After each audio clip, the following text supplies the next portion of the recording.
So welcome to June 23 and 24 current affairs. So ఆరతి ప్రభాకర్ భారతదేశానికి సంబంధించినంత వరకు ఒక భారత సంతతి శాస్త్రవేత్త. జో బైడెన్ అమెరికా అధ్యక్షుడికి ఆమె సైన్స్ సలహాదారుగా నియమితురాలైంది. అంటే అధ్యక్షుడు నామినేట్ చేశాడు, దాన్ని సెనెట్ ఆమోదించాల్సి ఉంది. ఆమోదిస్తే ఈ వైట్ హౌస్లో సైన్స్ అండ్ టెక్నాలజీ పాలసీ కార్యాలయానికి ఆమె తొలి మహిళా వలసదారు డైరెక్టర్ అవుతారు. అంటే నాన్ అమెరికన్ అయ్యుండి భారతదేశం నుంచి వలస వెళ్ళి ఆ పదవిలోకి వచ్చిన తొలి మహిళ అవుతారు.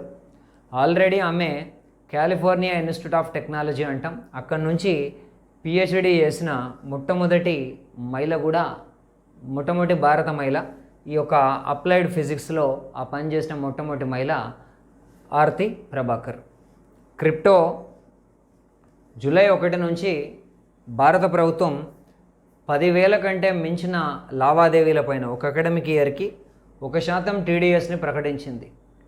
సో అంటే మూలం వద్దే పన్నును మినహాయిస్తారు.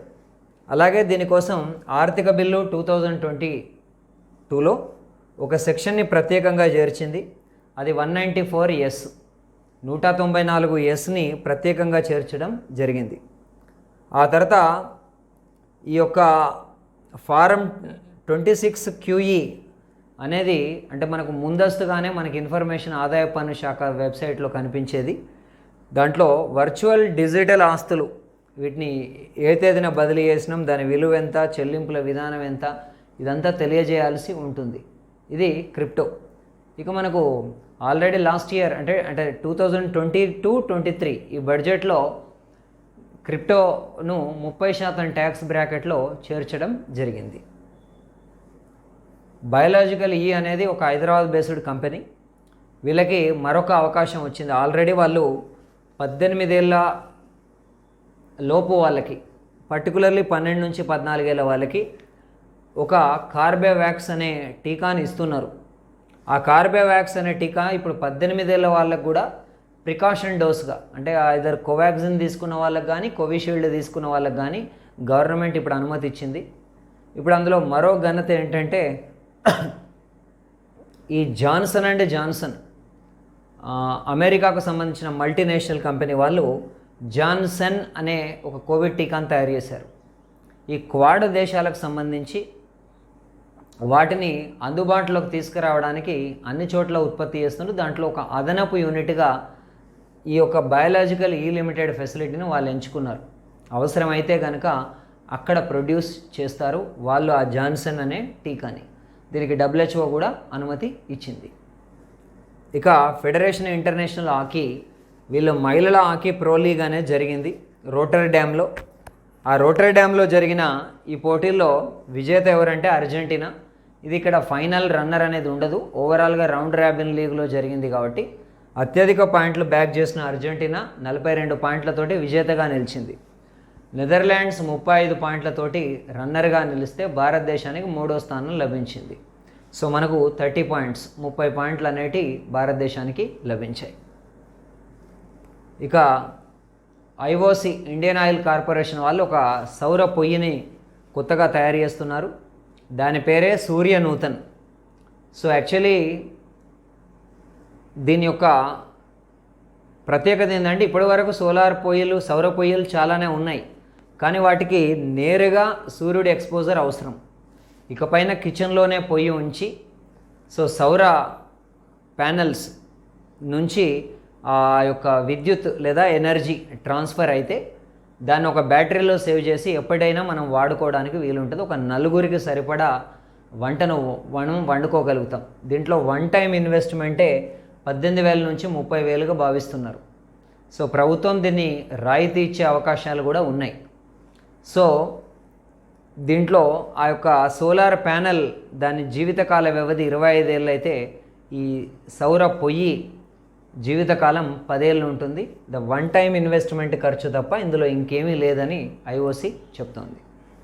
ఇక ప్రవాల జాతులు, మనం కోరల్ రీఫ్స్ అని అంటాం.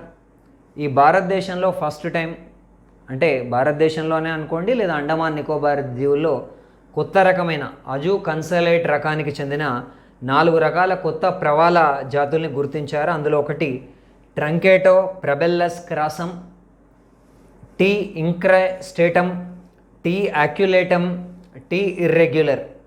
ట్రంకేటో ప్లబెల్లస్ క్రాసమ్, టీ ఇంక్రెస్టేటమ్, టీ యాక్యులేటమ్, టీ ఇర్రెగ్యులర్ అనే 4 ప్రవాల జాతుల్ని కొత్తగా గుర్తించారు. సో ఈ విషయాన్ని ఇవన్నీ కూడా ప్రాబిల్లే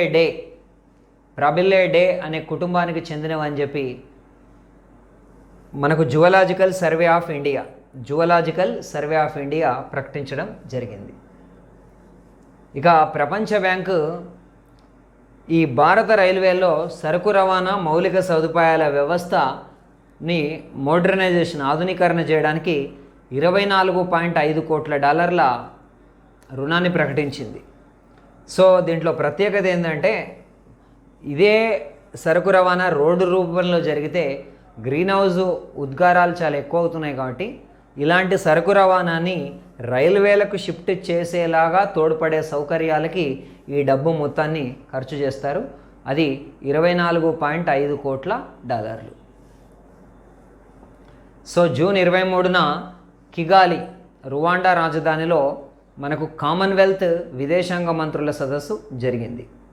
అలాగే జూన్ 24, 25 ఈరోజు రేపు మనకు సమిష్టి భవిష్యత్తు అందించడం, అనుసంధానం, ఆవిష్కరణ, సమూల మార్పు. సమిష్టి భవిష్యత్తును అందించడం, అనుసంధాన ఆవిష్కరణ, సమూల మార్పు ఈ అంశం పైన కామన్వెల్త్ శిఖరాగ్ర సదస్సు లేదా చోగం అంటాం. ఇది కూడా సేమ్ మనకు కిగాలిలోనే జరగబోతుంది. దీనికి సంబంధించిన ఎజెండా మొత్తాన్ని రువాండా యొక్క విదేశాంగ మంత్రి విన్సెంట్ బురూటాతో కలిసి జైశంకర్ ఆవిష్కరించడం జరిగింది. యాక్చువల్లీ శిఖరాగ్ర సదస్సుకు నరేంద్ర మోదీ హాజరు కావాలి, కానీ ఆయన స్థానంలో విదేశాంగ మంత్రిగా జైశంకర్ హాజరు అవుతున్నారు. కేంబ్రిడ్జ్కి సంబంధించి ఒక రిపోర్ట్ వచ్చింది. We mean business coalition Cambridge econometrics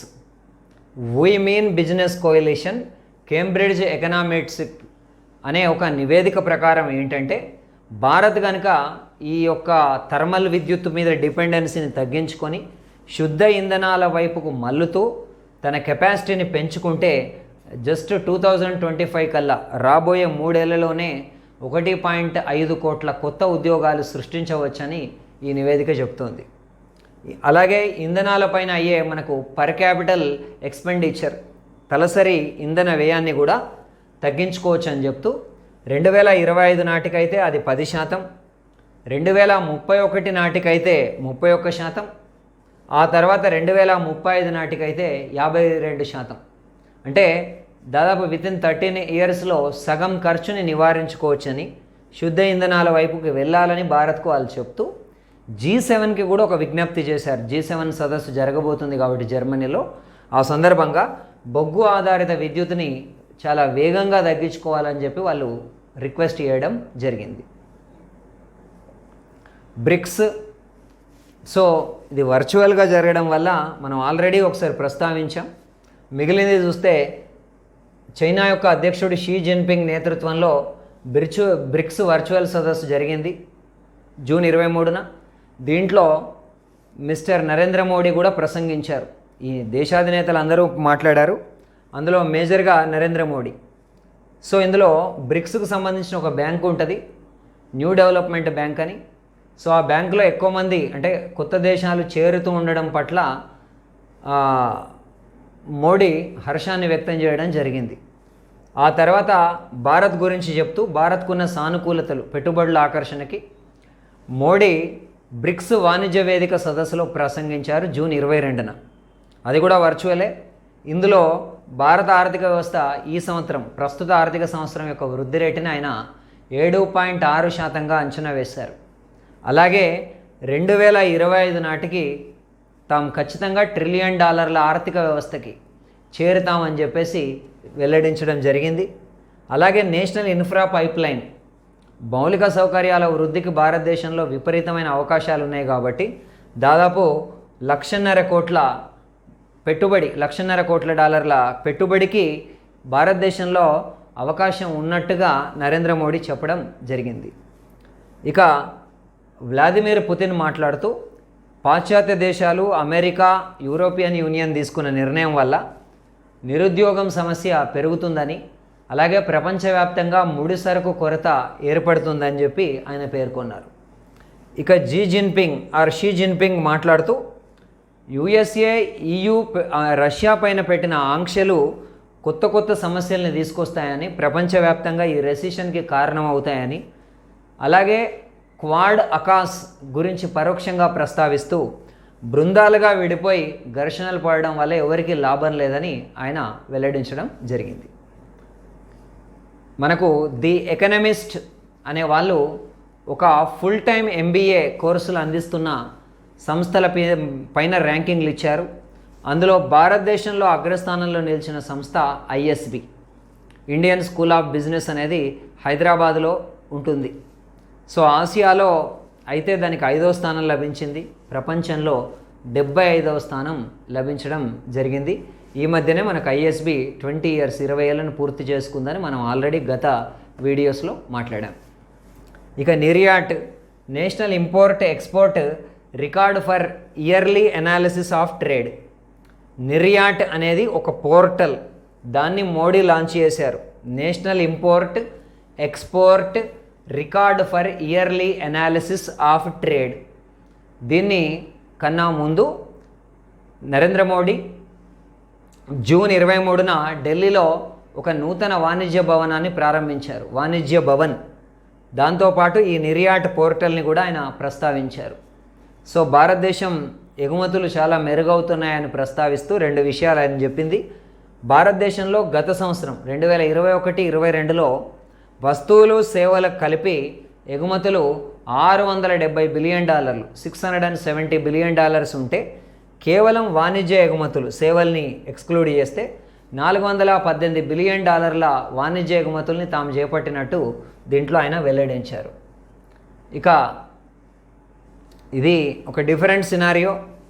మనకు ఈ ఉక్రెయిన్ యుద్ధం మొదలు కాకముందు ఆల్మోస్ట్ ఫిబ్రవరి ఆఖరు వరకు భారతదేశం యొక్క చమురు దిగుమతుల్లో రష్యా వాటా జస్ట్ 0.2%. కానీ గణనీయంగా, అంటే ఇప్పుడు జూన్లో పరిస్థితిని కనుక గమనించి చూస్తే మే డాటా ప్రకారం భారతదేశానికి ప్రస్తుతం దిగుమతవుతున్న చమురులో రష్యా వాటా 10%కి చేరింది. దీంతో ప్రస్తుతం భారతదేశానికి చమురును అత్యధికంగా ఉత్పత్తి చేస్తున్న దేశం ఇరాక్ అయితే 2వ స్థానానికి రష్యా చేరింది.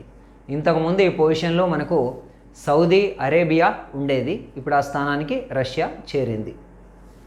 సో ఆఫ్ఘనిస్తాన్లో భూకంపం, తాలిబాన్ల పాలన వల్ల మనకు పూర్తి డీటెయిల్స్ అందుబాటులో ఉండటం లేదు ఇంకా కూడా.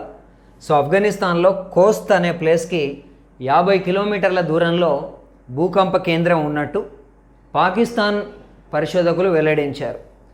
సో 50 కిలోమీటర్ల దూరంలోని ఈ ప్రాంతం అక్కడి రాష్ట్రం ఫక్తికా ప్రావిన్స్ అంటాం. ఆ ఫక్తికా ప్రావిన్స్ లోపల 10 కిలోమీటర్ల లోతులో భూకంప కేంద్రం ఉన్నట్టు అరౌండ్ అది 6.1గా భావిస్తున్నారు.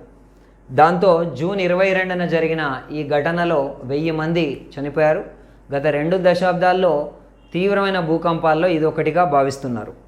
ఇప్పుడు ఈ నేపథ్యంలో ఆఫ్ఘనిస్తాన్ని ఆదుకోవడానికి జూన్ 23న భారతదేశం తన దౌత్య కార్యకలాపాలని పునరుద్ధరించింది. 2021 ఆగస్టులో తాలిబాన్ల పాలన మొదలుపెట్టినప్పుడు భారతదేశం తన దౌత్య కార్యకలాపాలని నిలిపివేసింది. ఇప్పుడు తాలిబాన్ల తరపున ఆ దేశానికి ప్రధానమంత్రిగా ఉన్న వ్యక్తి మహమ్మద్ హసన్ అకుండ్ అనేది ఆయన పేరు. సైకాప్స్ అనేది ఏదైతుందో ఇది మనకు, సైకాప్స్ అంటే cyber crime analysis and profiling systems. ఇది ఒక IT application, cyber crime analysis and profiling system. దీన్ని కౌంటర్ ఇంటెలిజెన్స్ విభాగం SP దేవేందర్ సింగ్ ఆధ్వర్యంలో తయారు చేశారు. దీనికి ఇప్పుడు ఒక అవార్డు లభించింది, crime and criminal tracking network system. వీళ్ళు ఒక హ్యాకథాన్ అండ్ సైబర్ ఛాలెంజ్ పోటీ పెట్టారు మార్చ్ నుంచి ఏప్రిల్ మంత్లో. ఆ మార్చ్-ఏప్రిల్ మాసంలో జరిగిన ఈ సైబర్ ఛాలెంజ్ పోటీల్లో ఈ ఐటీ అప్లికేషన్కి అవార్డు లభించింది. ఎస్పి దేవేందర్ సింగ్ ఆధ్వర్యంలో దీన్ని రూపొందించారు.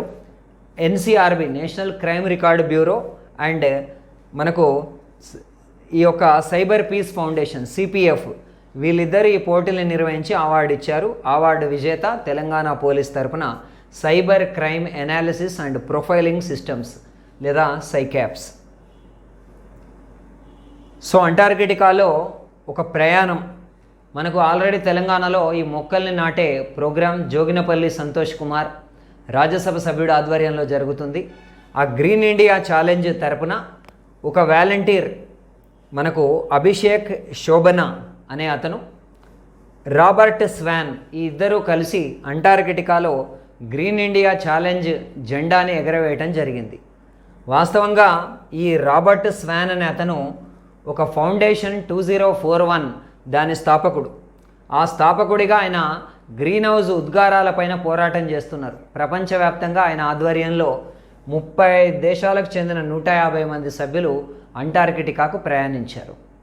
అందులో భాగంగా ఈ జెండాను ఎగరేయడం జరిగింది. సో బుడాపెస్ట్ రొమేనియా క్యాపిటల్ మనకు బుడాపెస్ట్ అనేది హంగేరీ రాజధాని. సో అక్కడ మనకు ప్రపంచ స్విమ్మింగ్ ఛాంపియన్షిప్ అనేది జరిగింది. ఆ ప్రపంచ స్విమ్మింగ్ ఛాంపియన్షిప్లో 200 మీటర్ల బటర్ఫ్లై స్వర్ణం ఒక 15 ఏళ్ళ అమ్మాయికి వచ్చింది. ఆమె పేరు సమ్మర్ మెకంతాష్. సమ్మర్ మెకంతాష్ కెనడాకు సంబంధించిన వ్యక్తి. 2 నిమిషాల వ్యవధిలో ఆమె ఈ లక్ష్యాన్ని చేర్చడం జరిగింది. ఆ తర్వాత మలేరియా నోమోర్ అనే సంస్థ మలేరియా నివారణ దిశగా భారత ప్రస్థానం అనే పేరుతోటి ఒక రిపోర్ట్ ఇచ్చింది. మలేరియా నివారణ దిశగా భారత ప్రస్థానం రిపోర్ట్ ఇచ్చిందేమో మలేరియా నోమోర్ సంస్థ. వీళ్ళ లెక్క ప్రకారం 2015 నుంచి 21 మధ్యకాలంలో మలేరియా కేసుల్లో 86%, మలేరియా మరణాల్లో 79% తగ్గుదల కనిపించింది. అయినప్పటికీ మలేరియా ఇంకా కూడా సీరియస్ కండిషన్లోనే ఉందని ఈ నివేదిక వెల్లడించింది. 2017 to 19 మధ్య మలేరియా నివారణకు బడ్జెట్ రెట్టింపు కావడం కొంతమేర కేసులు తగ్గడానికి కారణమని చెప్తున్నారు. 2030 కల్లా మలేరియాని నివారించాలి అనేది భారత్ లక్ష్యంగా పెట్టుకుంది.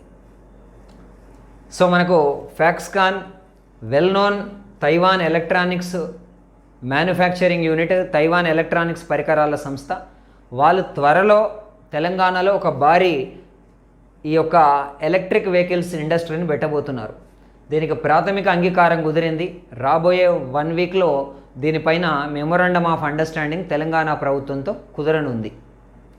అలాగే టాటా ప్లే, ఇది ఆల్రెడీ మనం ప్రీవియస్ క్లాసెస్లోనే డిస్కస్ చేసింది, ఇప్పుడు జరిగింది. మనకు GSAT-24ని కౌరు ఫ్రెంచ్ గయానాలో ఉన్న కౌరులో ఏవియన్ 5 అనే రాకెట్ ద్వారా మనం ప్రయోగించాం. 4180 కిలోల ఈ కమ్యూనికేషన్ ఉపగ్రహం ద్వారా మనకు టాటా ప్లే అనే సంస్థకి DTH సర్వీసుల్ని ప్రొవైడ్ చేయడం జరుగుతుంది. ఈ ప్రైవేట్ సంస్థలకు కూడా సర్వీసుల్ని, ఇస్రో సర్వీసుల్ని ఇవ్వడానికి ఓ సంస్థను నెలకొల్పారు. న్యూ ఇండియా స్పేస్ లిమిటెడ్ అంటాం. వాళ్ళ ఆధ్వర్యంలో దీన్ని జూన్ 23న కక్షలో ప్రవేశపెట్టడం జరిగింది. ఇక గౌతమ్ అదానీ భారీ విరాళాన్ని ప్రకటించారు. ఈరోజు జూన్ 24న తన 60వ జన్మదినాన్ని పురస్కరించుకొని, అలాగే వాళ్ళ నాన్న శాంతిలాల్ అదానీ యొక్క శత జయంతి ఈ సంవత్సరం.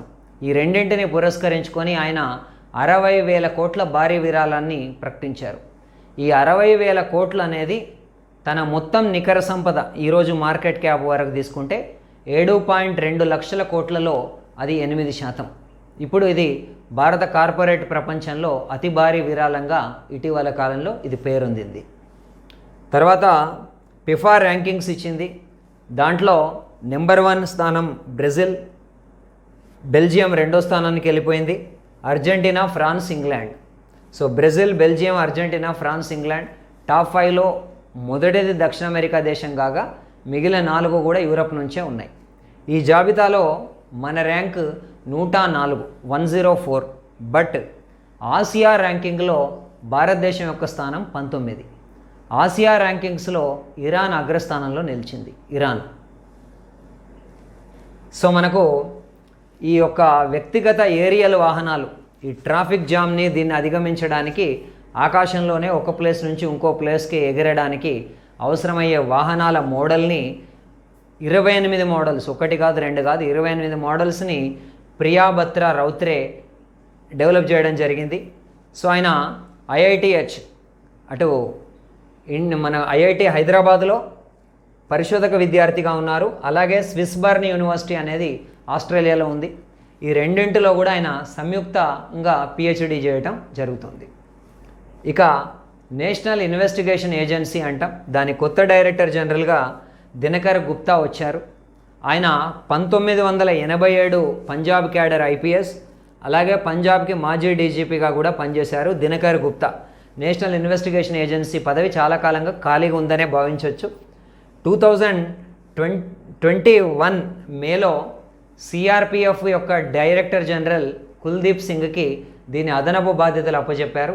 ఆల్మోస్ట్ 13 నెలల తర్వాత ఇప్పుడు ఈ నియామకం జరిగింది. దినకర్ గుప్తా 2024 మార్చి 31 వరకు ఈ పదవిలో కొనసాగుతారు. So thank you friends.